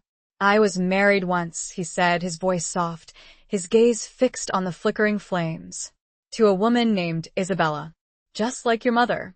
Aurora's heart skipped a beat. The coincidence was striking. "She was beautiful," Lorenzo continued, his voice filled with a wistful longing. "Kind. Strong. "She reminded me of you." He told her about their life together, their shared dreams, their love. He spoke of her illness, her death. He had lost her, years ago, to a disease that had ravaged her body, leaving him heartbroken alone. "I never thought I would love again," he said, his voice trembling slightly. "I thought that part of my life was over." He looked at Aurora, his eyes filled with a tenderness, a longing that made her breath catch in her throat. She saw in his gaze a reflection of her own feelings, her own yearning. "But then I met you," he continued, his voice barely a whisper. "And I realized that maybe it's not too late." Aurora felt a warmth spread through her chest, a sensation she hadn't experienced in years. She reached out, her hand covering his, her fingers intertwining with his. "Lorenzo," she said, her voice soft, her eyes meeting his. I feel it too. This connection. This hope." They sat there, in silence, their hands clasped together, the firelight casting dancing shadows on their faces. The unspoken words hung heavy in the air, a promise of something more, a rekindling of a forgotten flame. It was a moment of unexpected intimacy, a brief respite from the danger and uncertainty that surrounded them. It was a moment of healing, of connection, of love. But the moment was fleeting. The reality of their situation, the urgency of their mission, soon intruded. "We need to keep moving," Lorenzo said, his voice returning to its usual firmness. "We're still a long way from Rome." Aurora nodded, her heart filled with a mixture of reluctance and anticipation. She knew that their journey was far from over, that they still faced many challenges, many dangers. But she also knew that she was no longer alone. She had Lorenzo by her side, his strength, his wisdom, his love, guiding her, protecting her, inspiring her. They extinguished the fire, carefully concealing any trace of their presence.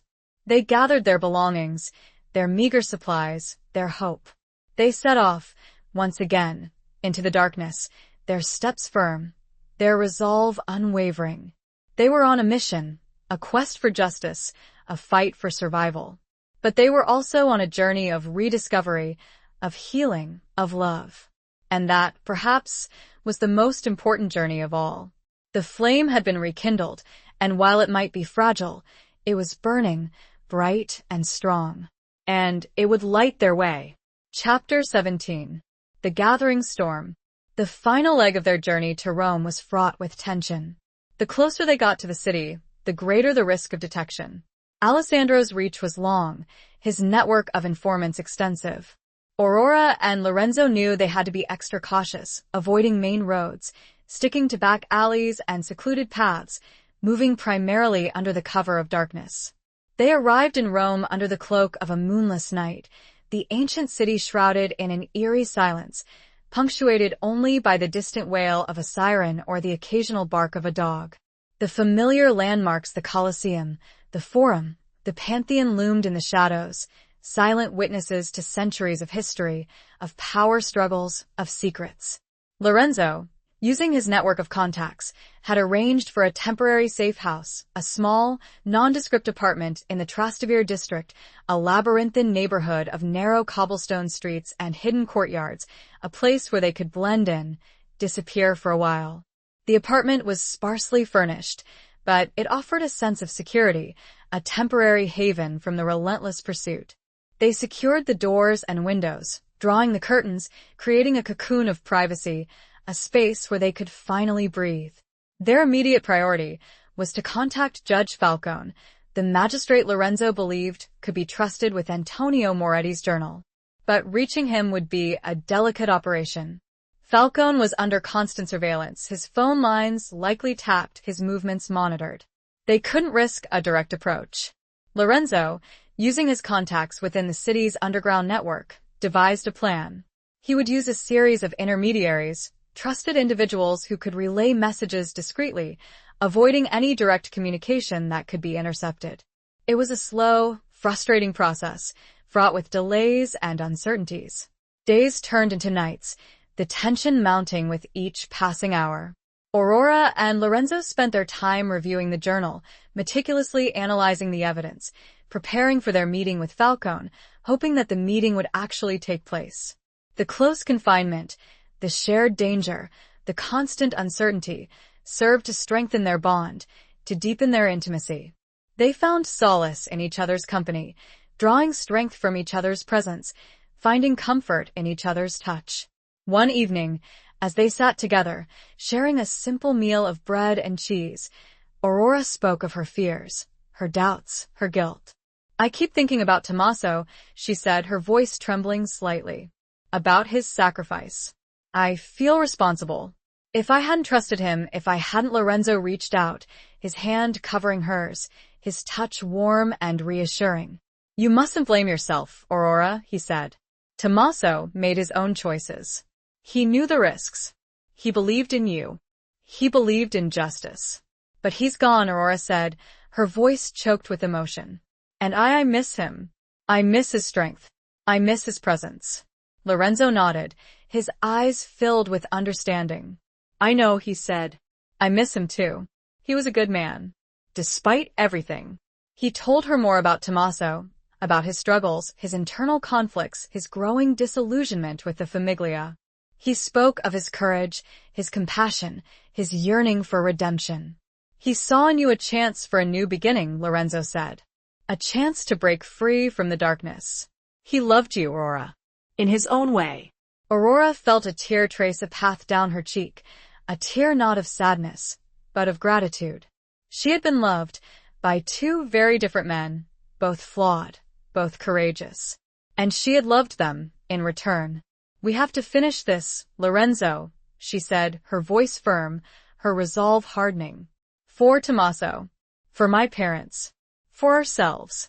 Lorenzo squeezed her hand, his eyes meeting hers, his gaze filled with love. "We will," he said. "Together." Finally, after days of anxious waiting, a message arrived. The meeting with Judge Falcone was arranged. It would take place the following evening at a secret location, a place where they could speak freely, without fear of surveillance. A storm was gathering, both literally and figuratively. Dark clouds had rolled in over Rome, the air thick with humidity, the distant rumble of thunder echoing through the streets. The weather mirrored the tension in their hearts, the sense of impending confrontation. They prepared for the meeting, meticulously reviewing the journal, organizing the evidence, anticipating Falcone's questions, preparing for anything. As they left the apartment, under the cover of darkness, the first raindrops began to fall, a gentle drizzle that quickly intensified into a torrential downpour. The storm had arrived, and with it, the final, decisive chapter of their journey was about to begin. The city was on edge, and so were they. But together, they would face whatever was coming. Chapter 18. Crossroads of Fate. The rain lashed against the windows of the nondescript building, a relentless barrage that mirrored the turmoil within Aurora's heart. The meeting with Judge Falcone was set to take place in a small, unassuming office on the top floor, a location chosen for its anonymity and its security. Lorenzo, ever vigilant, had scouted the area beforehand, checking for surveillance, identifying escape routes, ensuring that every precaution had been taken. He had insisted on accompanying Aurora, despite her protests, his protective instincts overriding her desire for independence. They arrived at the building, their clothes soaked, their faces grim, their hearts pounding. They navigated the dimly lit corridors, their footsteps echoing in the silence, their senses on high alert. They reached the office, the door slightly ajar, a sliver of light spilling out into the hallway. Lorenzo knocked softly, his hand hovering near the small pistol he carried concealed beneath his jacket. A voice, deep and authoritative, responded from within. "Come in." They entered the office, their eyes adjusting to the dim light. Judge Falcone, A man in his late 50s, with a stern face and piercing eyes, sat behind a large desk, his gaze fixed on them, his expression unreadable. He was not alone. Standing beside him, his face pale, his eyes wide with shock, was Alessandro. Aurora gasped, her body recoiling in horror, her mind reeling in disbelief. It was a trap. A carefully orchestrated ambush. What? Lorenzo began, his voice confused, his hand instinctively reaching for his weapon. But it was too late. Two men emerged from the shadows, their movements swift and silent, their weapons drawn and aimed. They disarmed Lorenzo, roughly shoving him against the wall, their guns pressed against his head. Alessandro smiled, a slow, cruel smile that sent a shiver down Aurora's spine. "Welcome, Aurora," he said, his voice dripping with sarcasm. "I've been expecting you." He explained how he had anticipated their move, how he had used his connections within the judiciary, his influence, to set up the meeting, to lure them into his trap. "You thought you could outsmart me, Aurora?" He sneered. "You thought you could betray me? You were wrong. You're just like your father. Naive, trusting, and doomed." He turned to Judge Falcone, his expression apologetic. "I'm sorry, Judge," he said. "But this is necessary. For the good of the Famiglia. For the good of Rome." Falcone, his face betraying a mixture of fear and complicity, nodded slowly. "I understand, Alessandro," he said. "Do what you must." Alessandro turned back to Aurora, his eyes blazing with fury. "Where is it?" he demanded, his voice harsh, his hand reaching out towards her. "The journal. The evidence." "Give it to me." Aurora stood her ground, her body trembling, but her gaze unwavering. She would not surrender. She would not give in. "I don't have it," she lied, her voice surprisingly steady. Alessandro laughed, a cruel, mocking sound that echoed through the room. "Don't lie to me, Aurora," he said. "I know you have it. Tommaso told me everything. Before he died." He was lying again. Tommaso would never have betrayed her. He would have died first. And he had. A surge of anger, of defiance, coursed through Aurora's veins. She would not let his sacrifice be in vain. She would not let Alessandro win. "You killed him," she said, her voice low, her eyes filled with hatred. "You killed Tommaso. You killed an innocent man." Alessandro's smile faded, his eyes narrowing. "He was a traitor," he said. "He deserved to die." "He was a better man than you'll ever be," Aurora retorted, her voice rising. "He had courage. He had honor. He had love." Alessandro lunged towards her, his hand grabbing her arm, his grip tight, his nails digging into her flesh. "Give it to me," he roared. "Or I swear." All suddenly, a commotion erupted outside the office, a flurry of shouts, gunshots, and screams. The building shook, the windows rattled, the lights flickered.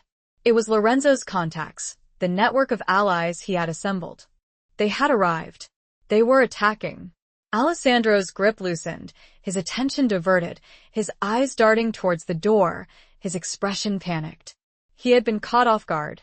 He had underestimated them. Aurora seized the opportunity. She kneed Alessandro in the groin, a swift, brutal blow that sent him doubling over in pain. He gasped, his grip loosening completely, his body collapsing to the floor. Aurora broke free, her movements swift and decisive. She grabbed the pistol from Lorenzo's disarmed captor, her hand surprisingly steady, her aim true. She pointed the gun at Alessandro, her finger hovering over the trigger, her heart pounding in her chest. She could kill him. She could end it all. Right here. Right now. But she hesitated. She looked at his face, contorted in pain, in fear, in defeat. She saw the emptiness there, the desperation. She saw a broken man. She couldn't do it. She couldn't stoop to his level. She couldn't become a murderer. She lowered the gun, her hand trembling, her body shaking. "It's over, Alessandro," she said, her voice firm, her gaze unwavering. "It's over." The fighting continued outside, the sounds of chaos and violence escalating. Lorenzo, having wrestled free from his captors, joined Aurora, his face grim, his eyes filled with relief. "We need to go," he said, his voice urgent. Now. They left the office, leaving Alessandro on the floor, defeated, humiliated, his reign of terror ended. They navigated the chaotic corridors, the building swarming with Lorenzo's allies, battling Alessandro's men. They reached the street, the rain still falling, the city in turmoil, the storm raging. They had survived. They had won. But the victory was bittersweet. Tommaso was gone. Alessandro was defeated, but the Famiglia remained, its tentacles reaching deep into the fabric of Roman society. The fight was far from over. But for now, they had a moment of respite, a chance to regroup, to heal. They had each other. They had the evidence. They had hope. And they would continue the fight. For justice. For peace. For a future free from the shadows of the past. The crossroads had been treacherous, the choices difficult, but they had chosen a path. And they would walk it, together, no matter what lay ahead. Chapter 19. Redemption's Embrace. The aftermath of the confrontation at Judge Falcone's office was a whirlwind of activity. Lorenzo, using his extensive network of contacts, managed to spirit Aurora and himself away from the scene, disappearing into the labyrinthine streets of Rome before Alessandro's forces, or the compromised elements of law enforcement, could regroup and pursue them. They found refuge in another safe house, this one even more secluded and secure, a hidden apartment tucked away in a quiet corner of the city, known only to a select few of Lorenzo's most trusted allies. The immediate danger had passed, but the threat remained. Alessandro was still at large, and the Famiglia, though wounded, was far from defeated. The first priority was to secure the evidence, to ensure that Antonio Moretti's journal, the key to exposing the Famiglia's crimes, reached the right hands. Lorenzo, through a series of carefully orchestrated maneuvers, managed to deliver a copy of the journal to a different magistrate, a woman named Isabella Rossi, known for her integrity and her unwavering commitment to justice. Judge Rossi, unlike Falcone, was untainted by the Famiglia's corruption. With the evidence secured, Aurora and Lorenzo could finally breathe, allowing themselves a moment of respite, a chance to heal. The physical and emotional toll of the past few weeks had been immense. They were both exhausted, battered, and scarred. But they were also changed. They had faced death, betrayal, and unimaginable danger, and they had emerged stronger. Their bond, forged in the crucible of adversity, had deepened into something profound, something unbreakable. They spent their days in quiet seclusion, tending to their wounds, both physical and emotional, sharing stories, finding solace in each other's company, their love a beacon of hope in the darkness. Aurora, finally able to process the events that had transpired, found herself grappling with a complex mix of emotions: grief for Tommaso, anger at Alessandro, guilt over her own naivete, and a growing, undeniable affection for Lorenzo. One evening, as they sat together by a small, flickering fire, Aurora spoke of her feelings, her voice hesitant, her eyes searching Lorenzo's. I don't know what to do, Lorenzo," she said. "I feel lost, confused. I care for you deeply, but it feels wrong." So soon after Tommaso, Lorenzo reached out, his hand gently cupping her cheek, his thumb wiping away a stray tear. "There is no right or wrong, Aurora," he said, his voice soft, his eyes filled with compassion. "There is only love, and love is never wrong." He told her about his own feelings, his own struggles, his own guilt. He had loved his wife, Isabella, deeply, and he had mourned her loss for years. He had never thought he would find love again. "But then I met you," he said, his voice trembling slightly. "And you brought light back into my life. You reminded me of what it means to live, to love." He leaned closer, his lips brushing against hers, a tender, hesitant kiss that deepened into something more passionate, more profound. Aurora responded, her body melting into his, her fears momentarily forgotten, her doubts silenced. It was a moment of healing, of redemption, of new beginnings. It was a moment of love. But even in their newfound happiness, they knew that the fight was far from over. Alessandro was still out there, plotting his revenge, seeking to reclaim his power, to silence them forever. And the Famiglia, though weakened by the exposure of their crimes, was still a formidable force, its tentacles reaching deep into the fabric of Roman society. Judge Rossi, armed with the evidence from Antonio Moretti's journal, launched a full-scale investigation, targeting the Famiglia's leadership, exposing their corruption, bringing them to justice. The investigation was met with resistance, with violence, with threats. But Judge Rossi, backed by a team of dedicated law enforcement officers, refused to be intimidated. She pressed forward, relentlessly pursuing the truth, dismantling the Famiglia's network of power, one corrupt official, one criminal enterprise at a time. Aurora and Lorenzo, though officially in hiding, played a crucial role in the investigation, providing valuable information, identifying key witnesses, helping to build a case that would finally bring down the Famiglia. It was a long, arduous process, fraught with danger and uncertainty. But they persevered, their courage fueled by their love for each other, by their commitment to justice, by their hope for a better future. They had found redemption, not in the absence of pain, but in the embrace of love, in the pursuit of truth, in the fight for a world free from the shadows of the past. The storm had passed, leaving behind a trail of destruction, but also a clearing. And in that clearing, a new seed had been planted, a seed of hope, of love, of redemption. It was fragile, but it was there. And it would grow. Chapter 20. The final confrontation of hearts and loyalties. The investigation into the Famiglia reached its climax. Judge Rossi, armed with the evidence from Antonio Moretti's journal and bolstered by Aurora and Lorenzo's tireless assistance, had amassed enough evidence to indict numerous high-ranking members of the organization, including, crucially, Alessandro. Arrest warrants were issued, and a coordinated series of raids were planned, targeting the Famiglia's known strongholds and hideouts across Rome. The city held its breath, poised on the precipice of a major turning point, a chance to finally break free from the decades-long grip of organized crime. Aurora and Lorenzo, though still officially in hiding, were kept informed of the developments by Judge Rossi herself, who recognized their invaluable contribution to the case. They knew that Alessandro would be the most difficult to apprehend. He was cunning, resourceful, and utterly ruthless. He would not surrender without a fight.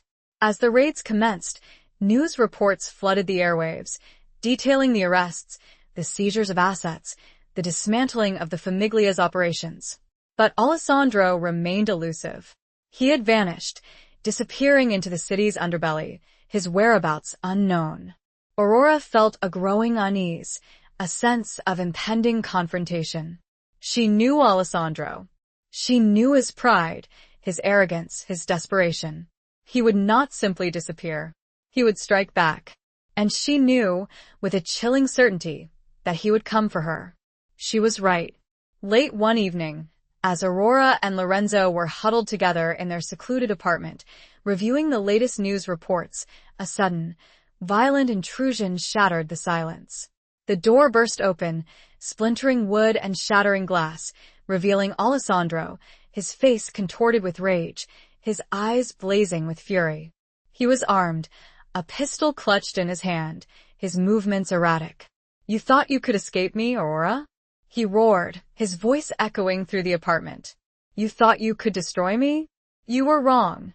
Lorenzo, reacting instantly, moved to shield Aurora, pushing her behind him, his hand reaching for the small pistol he had kept concealed. But Alessandro was faster. He fired, a single shot that rang out in the confined space, the bullet striking Lorenzo in the shoulder, sending him sprawling to the floor. Aurora screamed, her heart leaping into her throat, her mind reeling in horror. She rushed to Lorenzo's side, her hands pressing against his wound, trying to stanch the flow of blood. "Lorenzo!" she cried, her voice choked with emotion. "Lorenzo! Stay with me." Alessandro advanced, his pistol aimed at Aurora, his face twisted in a triumphant sneer. "It's over, Aurora," he said. "You're finished. Just like your lover. Just like your father." But Aurora was no longer afraid. She had faced death before. She had overcome it. She looked at Alessandro, her eyes filled with a cold, hard determination. She would not be intimidated. She would not surrender. "It's not over," she said, her voice firm, her gaze unwavering. "It's just beginning." She reached for Lorenzo's pistol, which had fallen to the floor beside him. Her hand closed around the weapon, her fingers tightening around the trigger. She aimed the gun at Alessandro, her hand surprisingly steady, her aim true. "Drop the gun, Alessandro," she said, her voice commanding, her eyes blazing with a newfound strength. "It's over." Alessandro hesitated, his eyes flickering between Aurora and the pistol, his expression uncertain. He had underestimated her. He had misjudged her. He slowly lowered his weapon, his hand trembling, his body shaking. He had been defeated. He had lost. But it wasn't Aurora who delivered the final blow. Suddenly, the apartment was swarming with police officers, led by Judge Rossi herself, their weapons drawn, their faces grim. They had been tracking Alessandro, using a secret signal Lorenzo had managed to activate before he was shot. Alessandro was arrested, his reign of terror finally brought to an end. He was taken away, his head bowed, his spirit broken, his future uncertain. Aurora turned her attention back to Lorenzo, her heart filled with relief, with love. He was conscious, his breathing shallow, his face pale, but his eyes alive. "Aurora," he whispered, his voice weak, his hand reaching out to her. She took his hand, her fingers intertwining with his, her touch warm and reassuring. "I'm here, Lorenzo," she said. "I'm here. You're going to be all right." Paramedics arrived, tending to Lorenzo's wound, preparing him for transport to the hospital. Aurora stayed by his side, her hand clasped in his, her presence a source of comfort, of strength. As they carried Lorenzo out of the apartment, Judge Rossi approached Aurora, her expression filled with gratitude and admiration. "You were incredibly brave, Aurora," she said. You saved us all. You brought down a criminal empire." Aurora shook her head, her eyes filled with tears. "I didn't do it alone," she said. "I had help. I had love." She looked at Lorenzo, his eyes meeting hers, his gaze filled with devotion. He smiled, a faint, weak smile, but a smile that spoke volumes. They had survived. They had won. But the victory was not just about defeating Alessandro, about dismantling the Famiglia. It was about something more. It was about finding justice, about finding peace, about finding love. It was about redemption. The final confrontation had been a crucible, testing their courage, their loyalty, their love. And they had emerged, scarred but unbroken, their bond stronger than ever, their future uncertain, but filled with hope.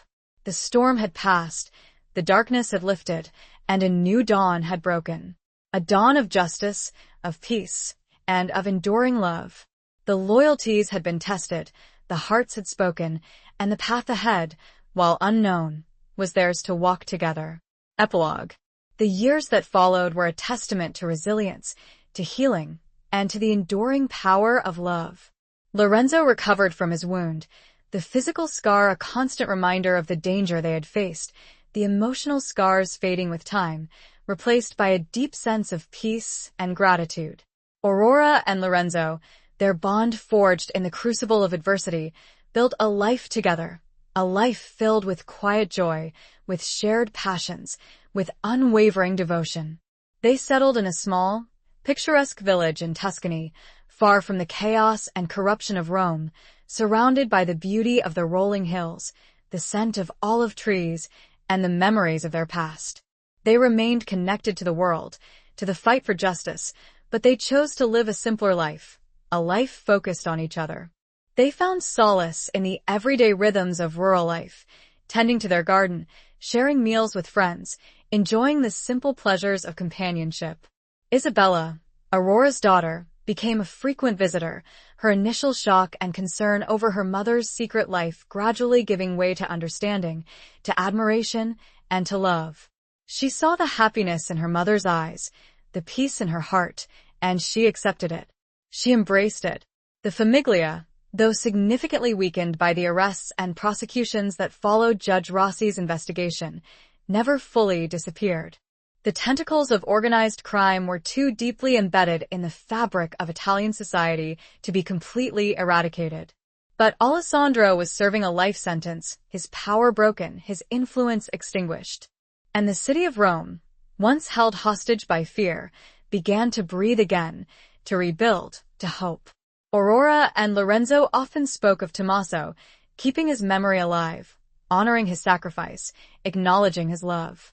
They visited his grave, a simple stone marker in a quiet cemetery overlooking the city, a place where they could reflect on the past, on the choices they had made, on the price of freedom.